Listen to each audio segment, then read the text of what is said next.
বিভিন্ন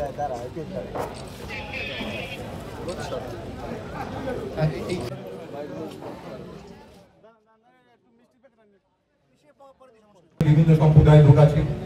আজকে এখানে আমাদের একজন অতি ভালোবাসার মানুষ, যিনি মঠবাড়িয়ার জাতীয়বাদী রাজনীতির নতুন মুখ হলেও সবার হৃদয়ের মাঝে এমন ভাবে উনি জায়গা করে নিয়েছেন।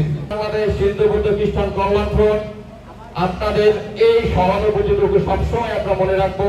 যদি কখনো আপনার দরকার হয় আমাদেরকে, তাহলে অবশ্যই আমরা সবাই একত্রতা ঘোষণা করে আমরা সবাই আপনার মাঝে রাখবো। আমাদের নেতা তারেক রহমান একটা শিক্ষা শিক্ষিত করেছেন যে তোমরা মানুষের কাছে যাও, মানুষের কাছে গিয়ে বিনয়ী হও।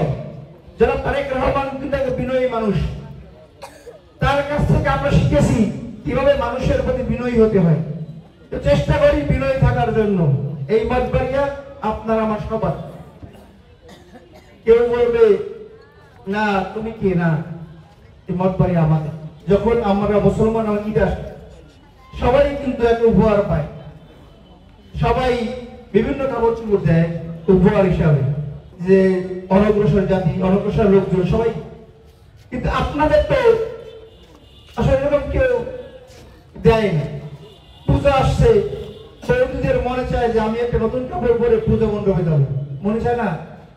মনে চায়। কিন্তু সে আপনাদের পাশে চিন্তা করলাম যে আপনাদের পাশে হয়তো আপনাদের চাওয়া অনেক কিছু আছে, আপনাদের পাওয়ার অনেক কিছু আছে।